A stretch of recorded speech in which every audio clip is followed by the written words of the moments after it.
and they want to reign once more, and they want their ancestors to delight in the carnage and the mayhem and the worship and the domination, because that's what they do. That they dominate Homo sapiens and they wage war against their progenitors. And by that, yeah, I mean God.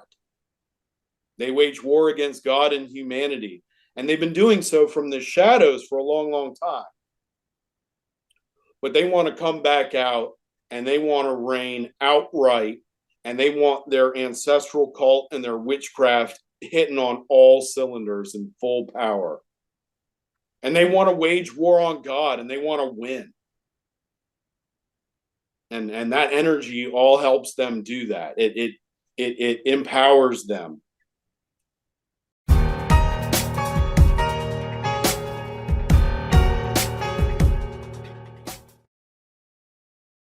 And good afternoon, everyone. Thanks for joining the Adapt 2030 channel. You always ask me to bring bright minds on here that can help us explain the past and why we're going through some of these cycles and maybe what to expect as we move through the change that we're experiencing right now.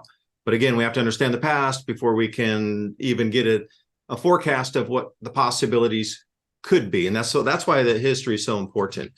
You have the reference from the past of the max possibility of it, and maybe we could go out into the future and take a look. But you see the world changing around us. So I have with me Mark Carpenter today, cultural anthropologist, writer, some say controversial, some say rogue. What would you call it if you blend physical sciences and cultural origins to try to scrape down to the bottom of where we came from, how these cycles work, did they leave us remnants? And if there are, why can't you talk about some, but you can talk about others? That's the whole thing. What kind of information, fingerprint of our previous society is really out there to warn us about the future or give us a signal or a message how to navigate the future? And I think we have one of the best people on the planet right here to talk about it. So I hope you enjoy our conversation. If you do, please like, subscribe. I'll put all the links below so you can visit Mark's site, myapocalypticchronicles.com. And remember, also, he's a writer for Ancient Origins, been on Coast to Coast AM a couple times. There's disappeared chapters of history, and I'm just going to leave it there. Mark, thanks for joining us. I'll let you continue on that. You know, we talked to Sliver before the show here, so floor is yours. So, Mark, if I could interrupt here. So you were talking about liquid mercury a minute ago, and I think there's something very special when it comes to liquid mercury. I know, at least from what I've read, you know, when you're talking about stuff in like China, or if you're looking at like stuff in like ancient India with the Vimanas, or like all this stuff that the alchemists were doing in medieval Europe, there seems to like that was like a really special compound to them. And it seems like it could be tied into some of their like ancient technology, anti-gravity, whatever they were doing. You said you found some in Palenque as well? So like the Mayans were also doing this stuff in North America? Was Palenque the Mayans or the Aztecs? Mayan, but see, what this really is evidence of is the hyperdiffusion of this invasive hominid species. So you see, they took their pyramid building, liquid mercury utilizing demonic worship, musical death cult, and they took it with them wherever they went.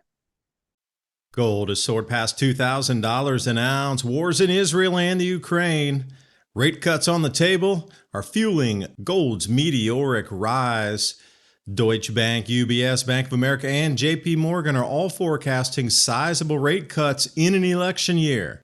Jamie Dimon of JP Morgan and Larry Fink of BlackRock pointed out similarities to the 1970s. In 79, we had the Iranian hostage crisis, war in the Middle East, and major U.S. cities in disarray and stagflation. Meanwhile, our national debt is skyrocketing higher, above $34 trillion. There's a direct correlation to the national debt and the price of gold. Call the proud Americans of the Patriot Gold Group today before it's too late. Mention the Adapt 2030 channel. You're going to get some great in-class service. Also, Patriot Gold Group has a no fee for life IRA where your IRA or 401k can be in physical gold or silver. No fee for life IRA on qualifying rollovers. Give them a call, 888-546-7020. And also now for the 7th year in a row, Patriot Gold Group is Consumer Affairs top-rated IRA gold dealer. 888-546-7020. And now on with the video. And so Maya, what you start to understand is terms like Maya and Aztec are all really misnomers. Because people are like, what? The Maya disappeared. By the way, I solved that. They didn't disappear. That's what happened to the Maya. They never disappeared. They're still right there. I went and hung out with them. And they explained to me that it was the ruling elite that disappeared. And they didn't disappear. They were revolted against. Because people got tired of being fodder of cult. You know? And eventually, we'll see the cult had multiple functions, but one function was to keep the population in check. They control their food and they control their religion, and they psychologically, spiritually dominate them. And so the Maya simply revolted against their occupying oligarch rulers. They revolted against them, and they went someplace else, and they started a new cult center somewhere else. And they enslaved those indigenous people until eventually they had enough, and they revolted, and on this went. And you can track them all over the world doing this. And now, presently, today, they are called? If you just want to sum it up in 3 words, I would say the synagogue of Satan. But their cult continues on as the bloodline becomes more and more diluted. They become more and more just like regular people. So they don't look much different than you or I nowadays. But there are some that live in the shadows that are still highly hybridized, but they're savage. They're totally savage. They want nothing to do with anybody. If you get too close to them, they'll abduct you and devour you, and that's that. But among the Homo sapiens, there is a secret cult that continues to perpetuate both the bloodline and the ancient tradition, the blood and soil tradition. They've carried it on from then until now, but they do so in the shadows. That's why I say synagogue of Satan, because they are embedded within other cultures that we regard as just like normal, wholesome nations or cultures or ethnicities, and primarily in the Western world. So the Western European, powers and things like military-industrial complex, these are really just institutional tentacles of this ancestral imperialist cult and bloodline. Dude's grandmother, 13 times removed, was a Nephilim Anunnaki hybrid. Pretty much. It's funny you bring up population control, because one of the big things that the climate agenda nowadays seems to be doing is population control. I mean, whether it's just like, I know tons of other people that are like millennial, like Gen Z or whatever, like I'm 30.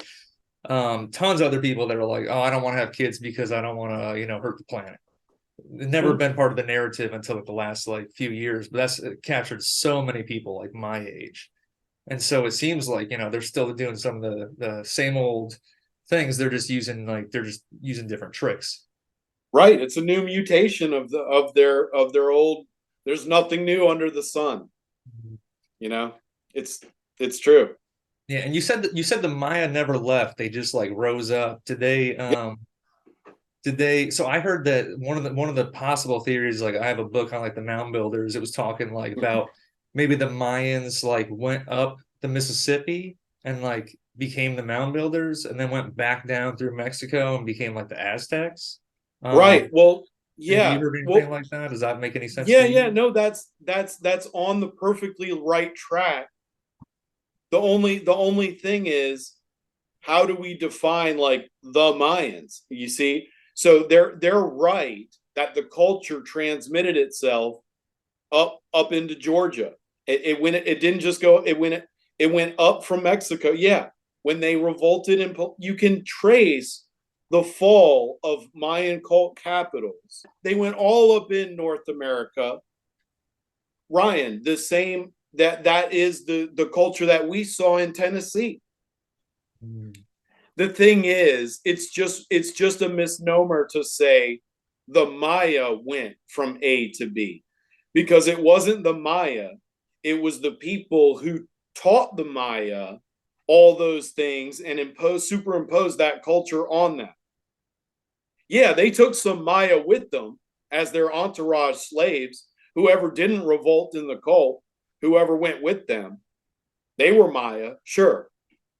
But ultimately, the ruling elite are a different and unique ethnic group and culture who superimposed all that dragon worship and pyramid stuff onto the Maya.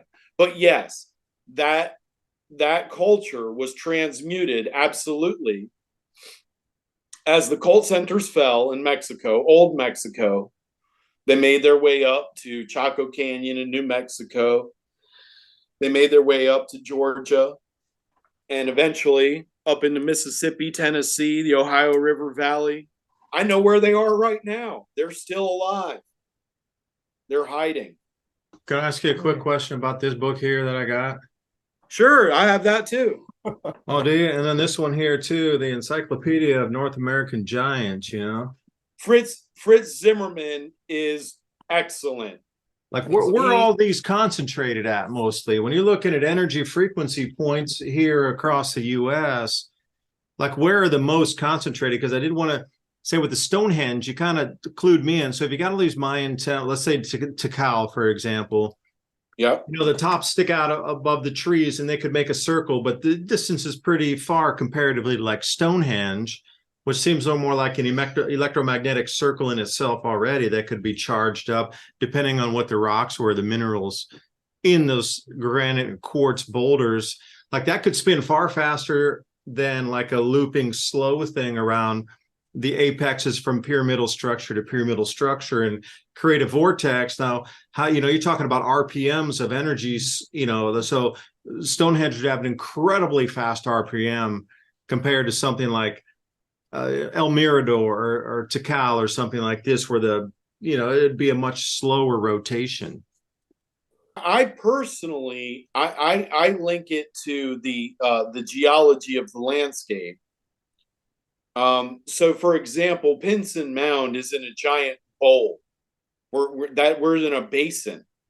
So, if you look at the map, Pinson Mounds, you've got all these rivers. You're at the point of least resistance. You're at the bottom. You think of it like a giant shower drain. So where all the water ends up converging, then you've got a physical cavity leading down into the subterranean realm. So whatever water sculpted that already going down in its drainage pattern. Right. Well, water or geological upheaval and primordial geological upheaval. You got volcanic activity and. Well, I just call them, David, to answer your questions, upheaval zones.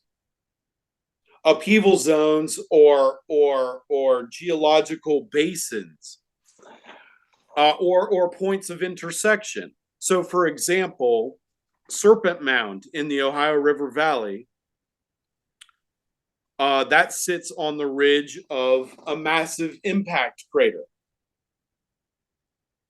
So that's the type of geological upheaval zone I mentioned.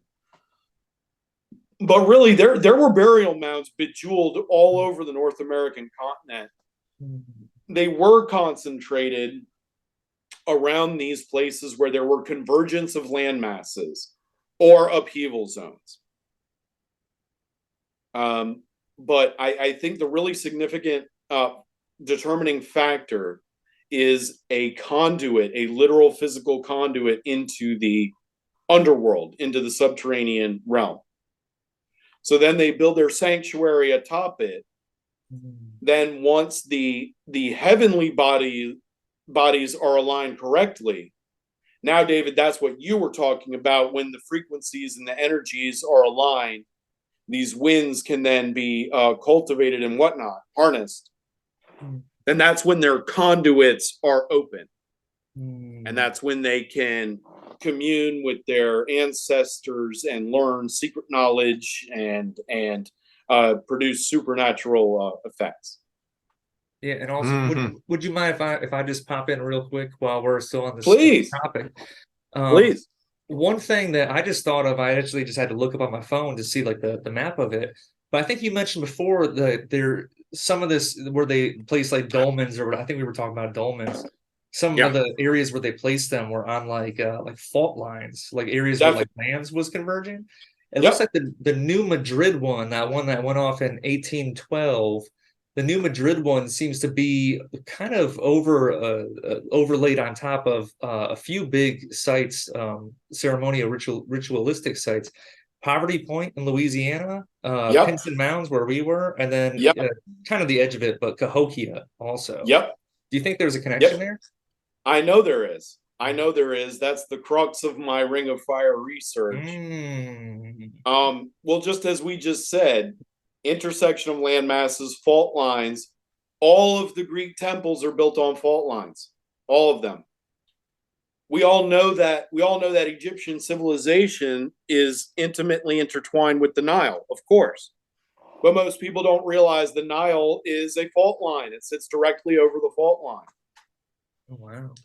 All those temples and pyramids and whatnot are energized originally by the vibrations and the energies emanating up from the underworld. That Sphinx in Egypt was not a Sphinx. That was an Anubis idol. Anubis as guardian of the underworld. The Giza Plateau is a necropolis. This is an entrance into the underworld, as is Pinson Mounds, as were the Greek. So in Greek tradition, I believe I talked about this during the Mound Tour. You would go to the sanctuary, and you would go see the priests and the oracle, and the oracle would inhale toxic fumes from the underworld. And then the priests would and this all happened, by the way, in a subterranean chamber. And then the priests would interpret the oracle's prophecy. So that gives you, I think, a demonstration of what we've been talking about. Except you add to it real geophysical properties and altered states of consciousness and non-human intelligent life forms. So they'd be waiting for the perfect magnetic field manipulation time. Because during that time, celestially, when bodies line up once in maybe every 2,000 years or once every X many amount of years in a cycle, when it comes into that time, they can manifest using those energies again, and they could do what? Well, that's precisely why control the world again? I don't know. Yes. And that's why the people today are ramping up their ritualistic murder. I'm not an occultist, but I know how they operate, and I know how they perpetuate their religion. And I know that they are ramping up. And basically what they're telling me is it's time for them to come out of the shadows. It's time for them, in their minds, their sick minds, to unveil themselves and rule openly over humanity once more in a one world AI technocratic neo-pagan police state, a one world satanic technocratic empire. And that was foretold 2,000 years ago. And I think we see objective evidence of it coming crashing into reality today.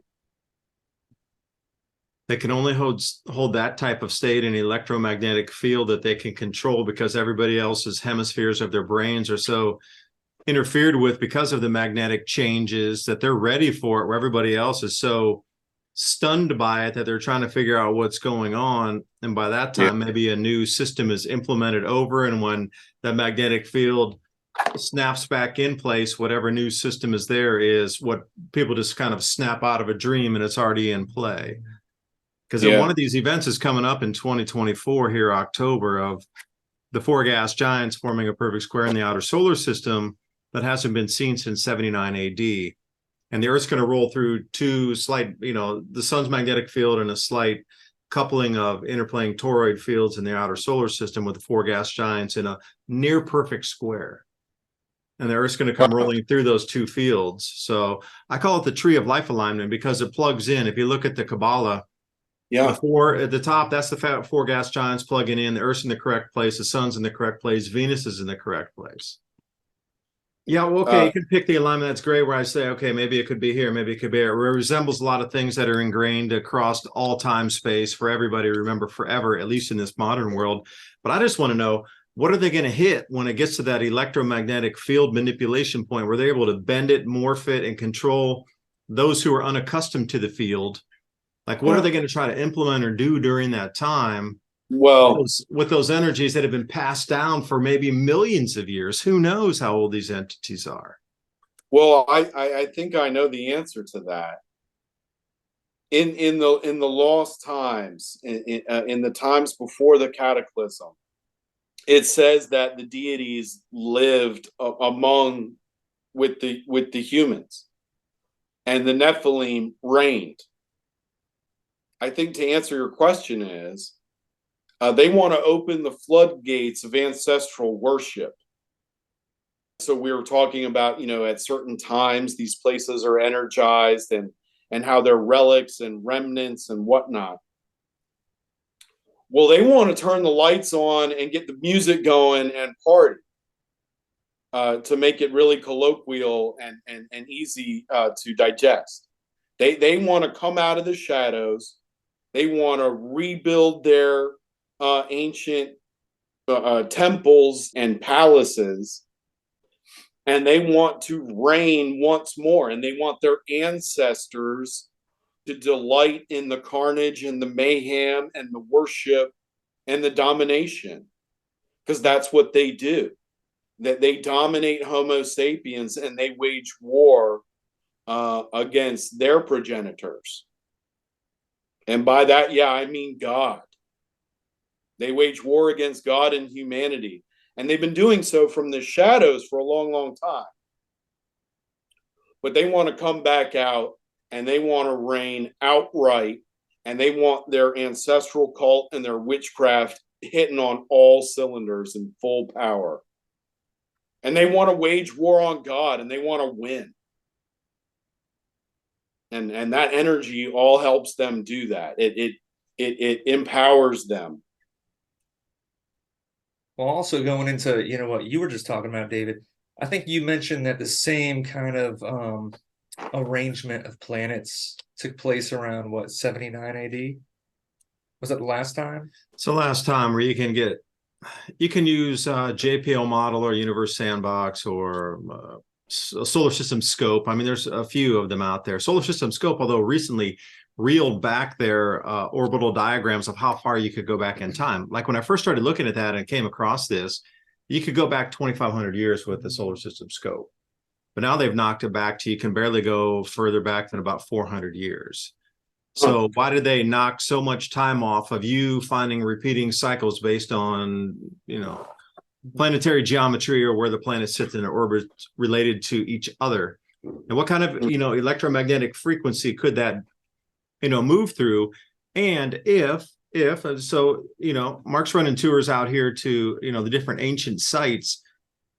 What if you could pick these dates where you knew there'd be electromagnetic disturbances at very high volumes based on prior cycles, like where these planets are sitting before they get to their full maximum potentiality? There's several, there's probably 4 more extreme events of extreme electromagnetism, let's say strangeness or orders of magnitude away from what we consider now normal. We're going to hit a few of those points before we come into maximum of October 2024. Be interested to, notice these sites when those dates occur, see if anything happens, maybe have somebody out checking the energies out, or magnetometer readings on some of these sites during this time, so you could get a direct correlation of electromagnetism changes from the sun, pull and gravitational effects with the electric effects from different planets, and then how the ancients chose these sites is more would be the thing, like they understood it. Cycles back, but we're already on top of the same sites they already chose previously for us. One of my closest associates, but he is an archaeoacoustics expert, and he's a brilliant guy. And he and I have plans to explore all kinds of sites like this. And we should definitely. Oh, you said magnetometer. I got goosebumps when you said magnetometer. I am dying to experiment with magnetometers at these sites, with ground penetrating radar and with LIDAR. And I would really love Cheese, to be able to run wild with his acoustic testing. And I have some great dates already picked out, certain sites and certain dates. And I'm curious, I don't expect you to know this off the top of your head, but I'm really curious about some dates in the upcoming future, like 2046. If you notice any really interesting alignments in that date, I'd be really curious about that. 2060, 2046, 2038, 2034. Nobody knows yet. Is it going to be something on the surface of our planet that changes and we suddenly get what you quote unquote a mud flood, or some sort of water emanates from the crust? Or is it just going to be a electromagnetic feeling where people's brains interpret information differently? They hear different things, they see different things, just the way they see the information presented them from the TV, or just how their eyes are actually viewing. Perhaps something else comes in focus, the electromagnetic frequency spectrum changes, and suddenly their visual acuity jumps like 10%. Like, what would come in view of you, if that really happened? Or like, what could you hear or sense? What if your sixth sense turned on and it was 10% more acute during this electromagnetic field change? Like, the world structure for governance would crumble. Yeah, it could be a subtle energy consciousness type deal. I was going to say before, I think, you mentioned like 70, I think 79 AD. Was that the last one? The most similar convergence of planets? Yeah, 1 degree off of arc between all the planets. I don't know if this, what this exactly says, but I know just off the top of my head, just thinking of the stuff that I've looked into the last couple of days, I think around 79 AD, I think right around then was the destruction of the Second Temple in Jerusalem. Yes. I think then. It was about 80 AD when the Romans destroyed it. Yes, and there was that was also, I was looking at this earlier, Mark. It looks like right around that time was when they started building Pinson Mound. It looks like 100 to 300 AD was when they built that whole mound complex. So in America, they started building mounds like in earnest right around that time, while there was like big strife happening in the Middle East. Yeah, I don't know what's the trigger for all that mound building? Why then? Just like right now, why now? Well, they want you to look at the sky. They want you to know there's geoengineering. They want you to know the sun can take down a power grid. They want you to know the sun can wipe out the internet. They're making you focus on the sun for effects on our planet. Yet somehow it's not able to bend a cloud or move a jet stream. It's all, you drive in your car. The sun has nothing to do with our climate, right? Should I wink into that camera there? Yeah. Jeez, my name. Yeah.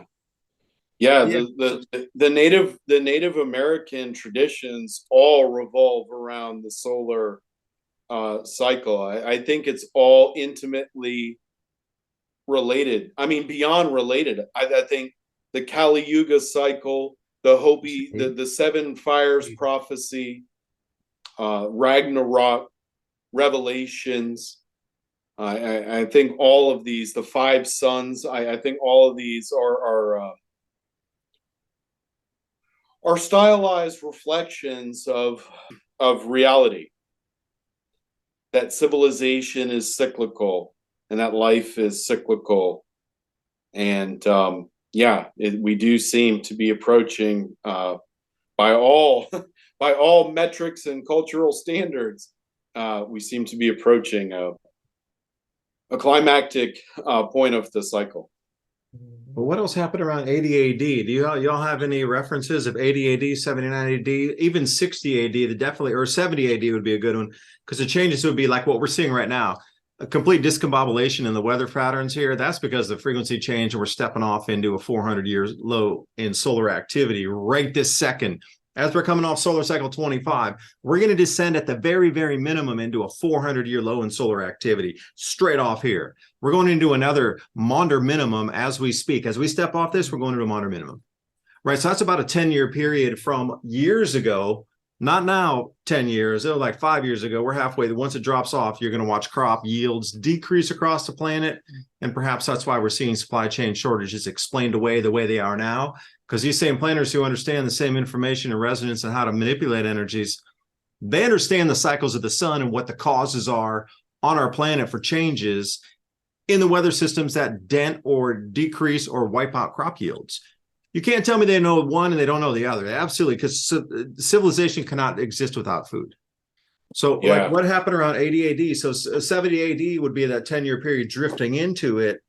You know, the survivors are there like 90 AD. And then, you know, as you exit out of it around 100 AD, and then people kind of got it back together, you know, things have changed. So it's like a 30-year window. Like where in the past do you remember a 30-year window where there was a complete reset of our world, like 79 AD, you know, you're coming out, the Bible's being written during that time, the Romans are collapsing, you know, you get a whole bunch of, you know, a huge amount of shift at that time. So any other periods that you know prior, like BC era or post, 15, era? 1500 BC. That's in that 17, that's near that 1750 BC date too. Yeah, what happened? 1500 BC, because that my research indicates that's when the real exodus of the Hebrews from Egypt occurred. And I have evidence that really happened, that ecological crises did happen, because, and I know that because remember how we said the Nile's a fault. So we know Santorini erupted around that time. We know that, and we know it was big. It was real big. They said it was the equivalent of like 100 atomic bombs. Basically wiped out the Minoans, right? Absolutely obliterated them in a flash of an eye. And the point is, Egypt is just a stone's throw across the Mediterranean. And there's no doubt the reverberations of a volcanic incident like that would have impacted the Nile. See, I grew up in North Carolina, and there were pig farmers who were polluting the river. And what happened was the river turned red from an algae bloom. And then all the frogs vacated the river out of the survival instinct. Then the nearby towns got covered in like 2 million frogs. And then when there were dead frogs everywhere, you had like an insect problem. So, and then people got like sick from all this insect, nasty frog slime everywhere. So the point is, you can see how those ecological dominoes can fall in relation to a volcanic event under the Nile River. So Santorini, I'm saying, triggered the Exodus events. Interesting. Yeah, because just doing the simple math on that, like I said, it's 1500 BC, and then we're at 2000 or 2030. So you're really talking about 70 years over 3,500 years. I mean, that's a rounding error. So that would be 9 cycles of 400 years, 2 cycles of 1,800 years. I should say, yeah, 4 cycles of 900 years. At this point, again, you know, We've moved into Aquarius, which is another star sign. And, you know, Right. if you're looking at really the arc and the precession of the equinox, when you look in and you're moving into a new star sign, generally, those that study astrology understand the energetics in a new region of space, because how fast are we traveling? Our solar system is moving how fast? Now multiply that by 2,000 years on how many tens of thousands of miles per minute we're moving through this place. And we're on an orbit, so we're going to come back around 220 million years later. So it's not like we're just spinning into space. We're cruising around the Milky Way here. We'll be back again in 220 million years. But somebody understood, the Mayans understood that entire cycle and the energetics in between, ebbs and flows of energy that were like a faster moving energy. And then we're heading into that right now. And suddenly we're into cryptocurrencies and central bank digital currencies. Right. We're just supposed to TikTok. believe that, yeah, that's random, that we need to Oh. speed up for controllers to Yes. maintain control.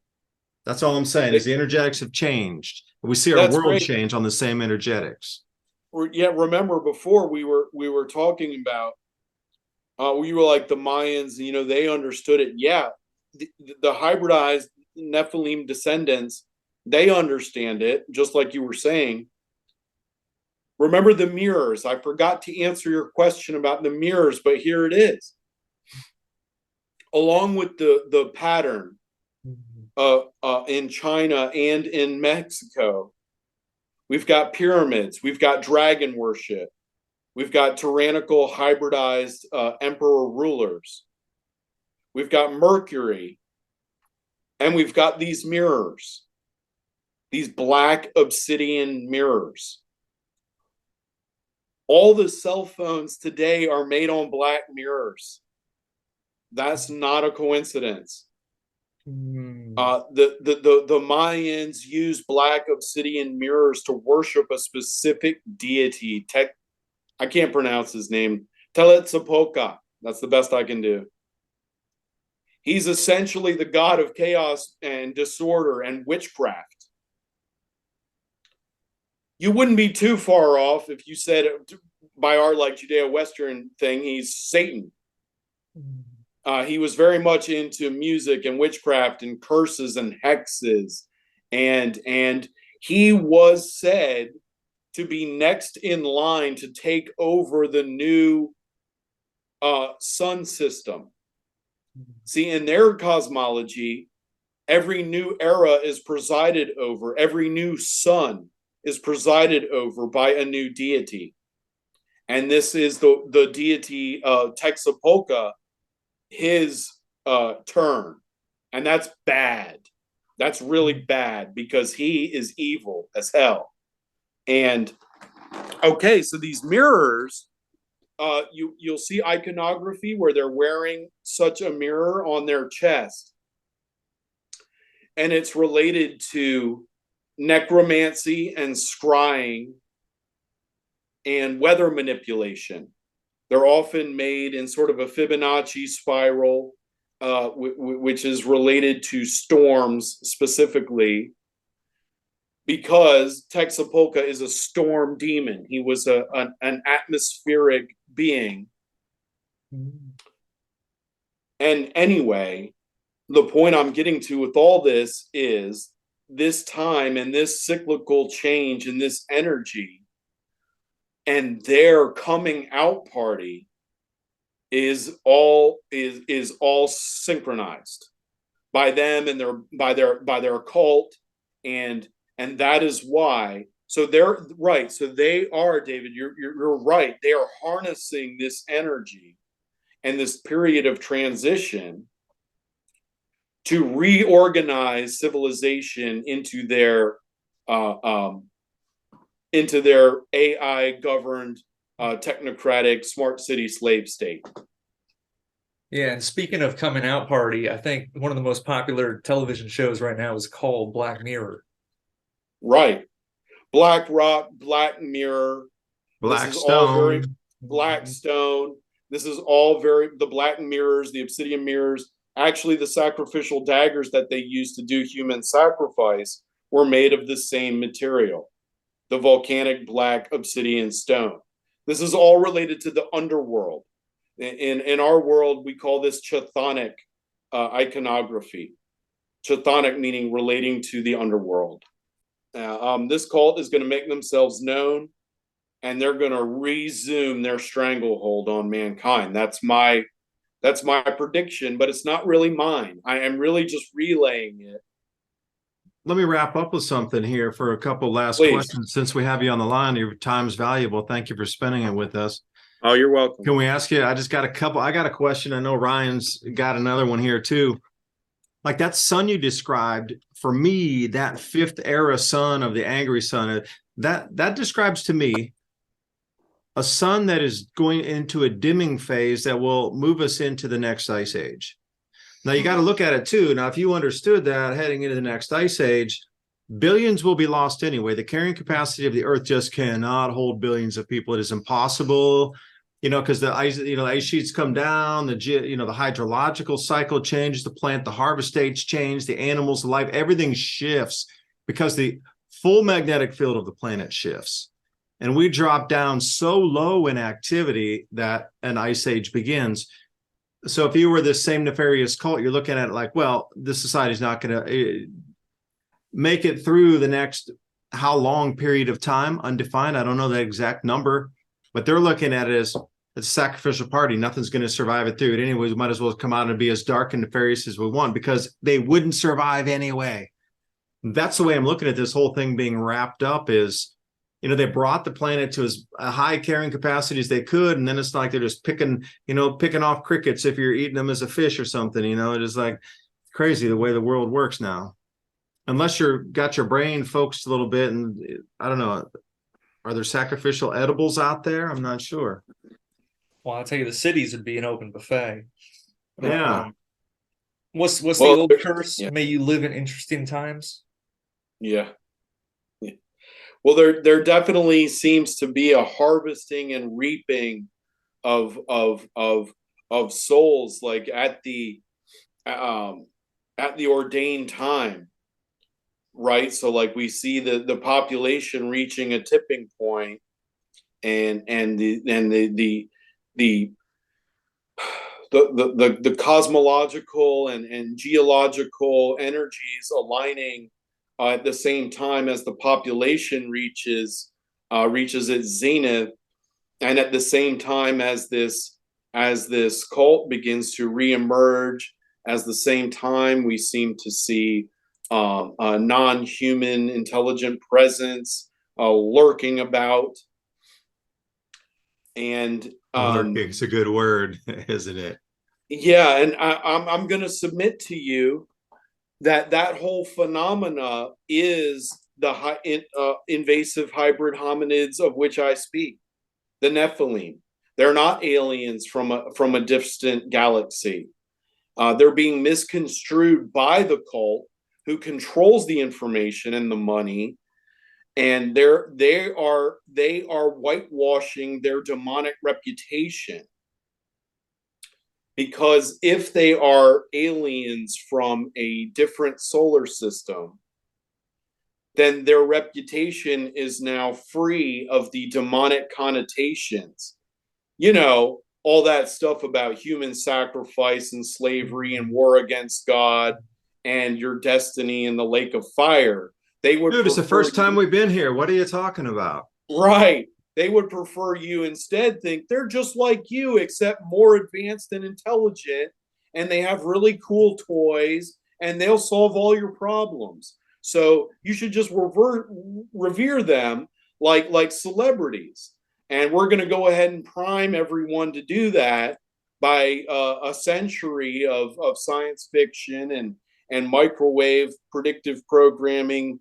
And they have successfully undermined people's belief systems and superimposed their materialistic confusion onto everyone. And yeah, that's why I'm doing what I'm doing, and I appreciate you guys so much helping me do that. And I wanted to say one more thing about plasma, because that's how we started.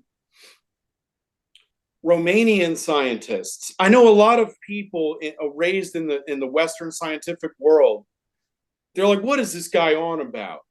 Deities and these beings, and he can't be serious. Romanian scientists have recently found that plasma cells behave just like biological cells under the right stimuli.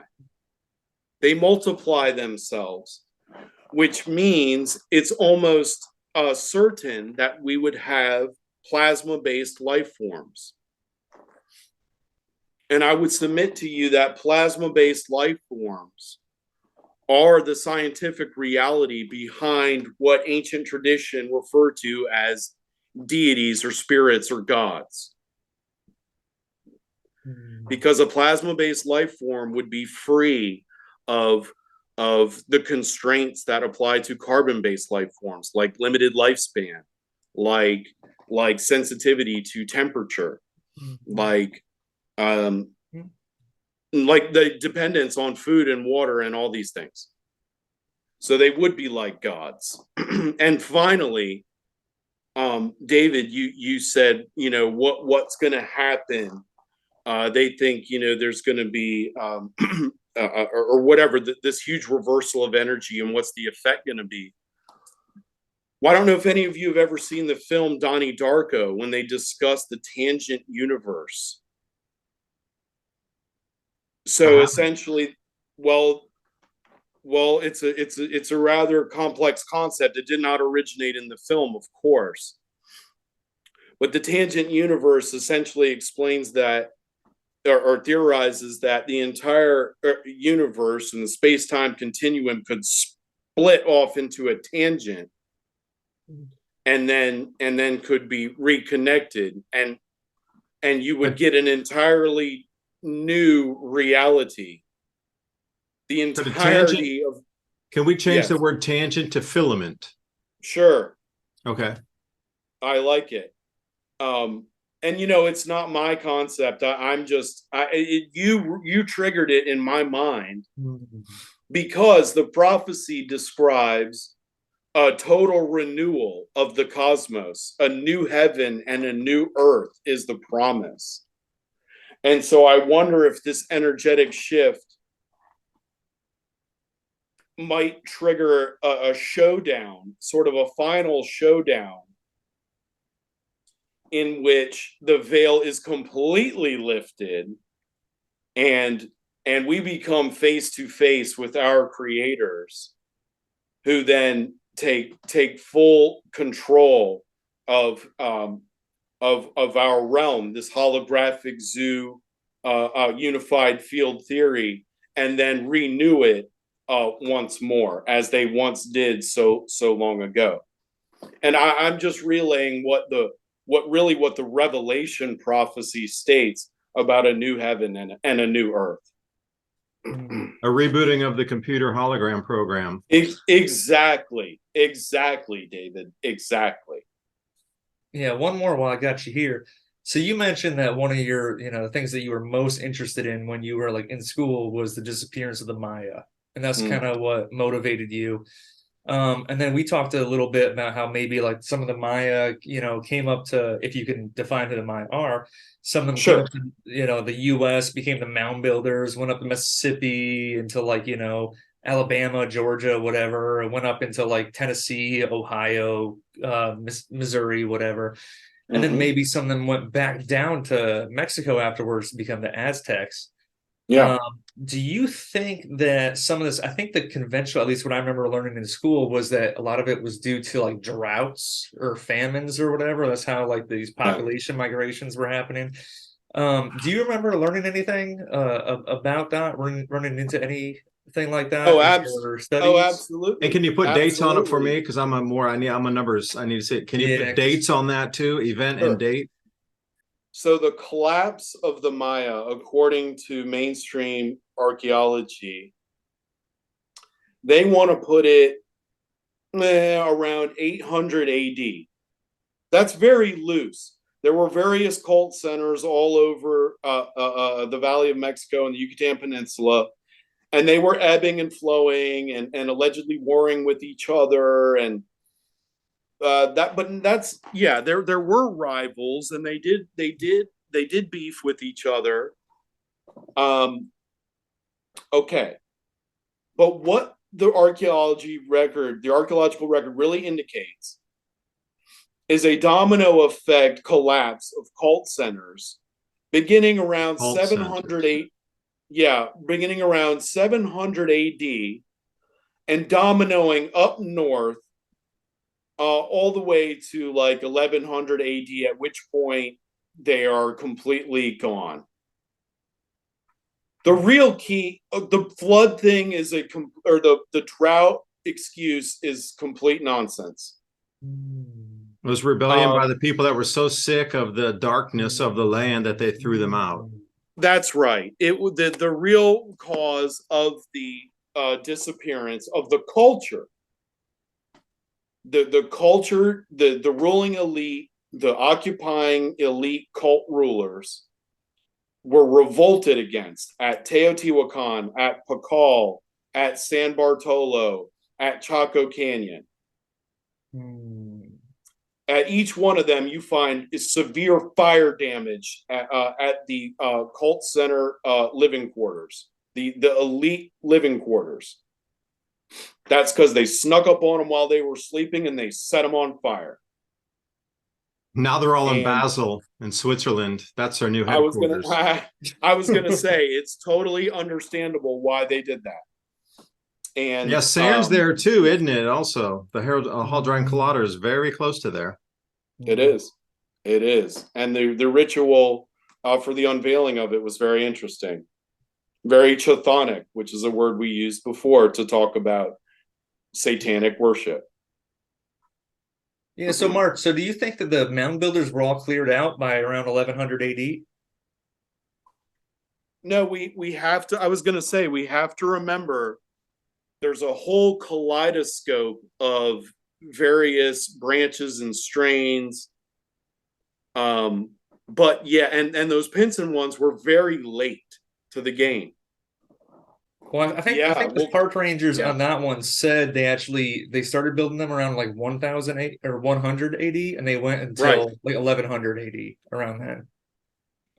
And wow, that was a deep discussion. You know, so many directions that we took it, from the energetics, the changes we're seeing right now. And if you overlay this into the world news that you're looking at right now, this makes a lot of sense that we're into a great change, and a lot of these older types of belief systems and monies and wealth that are pulling through that are still going to try to control after this shift are the same players that seem like they've been here for such a long time. There's a great explanation as to what it was, or what these consider they are, because a lot of people are always trying to describe they, and they always are the central banks, it's this and that. Perhaps we're going back to this same cult that's going to be trying to maintain control through this. And where do we move from here? How do we protect ourselves? How do we use our energies on the side of light to push back against this darkness is more the question. You know, it seems like we're in this battle of duality that has been forecast by so many religions and faiths and belief systems, not just in Christianity, but pretty much across the planet, that we're coming to this time where it's going to be stripped bare. The veil will be lifted, and you're going to have to choose your side, whether it's on the side of light or whether you're going to try to drift toward that side of darkness. And it is going to be a distinct line where there's only A or B. There's no C where I can kind of skirt by and be a 50-50 kind of person. You're going to have to choose and use that vibrational energies. You can manifest yourself on the side of light to push this darkness back for another 12,000 years or more in history. But anyway, we're talking to Mark Carpenter here. And again, the website, myapocalypticchronicles.com. And remember, he also writes for Ancient Origins. And it was a good conversation. I'm going to link everything below so you can do more research on your own, because I'm a fan of allowing everybody to do your own research. I know wasn't that a thing that was considered verboten speech back around 2020, where if you said do your own research, that was considered something you shouldn't speak, let people do their own mind, Rubik's Cube. But that's just me. Anyway, thanks. Sign us off, man. Yeah, absolutely. This is fun to be here. David, thanks for the invite. Usually I'm just lurking in the chat with everyone else there, Appalachian Observatory. everyone, I would just recommend you follow Mark on the socials, and then if he's doing a tour somewhere, definitely get in on that because that was a good time. Mark knows a lot of stuff. He's a walking human encyclopedia and real fun guy to hang out with. Yeah, the Instagram is also called My Apocalyptic Chronicles on Instagram. That's the one where you can see it. There's a lot of good information on the blog and the Instagram. And please, if you like the content, please consider supporting the Patreon, so we can get a really strong YouTube and blog going. That's a beacon of warning and truth and knowledge. Like David was saying, you're gonna have to choose at some point. There's a lot of people on the fence, and they they think what's in their heart is what counts. But I'm here to tell you it's what you do. The coward and the hero feel exactly the same inside. They're scared. But the hero does something about it while the coward just does nothing. So ultimately it's what you do that defines you.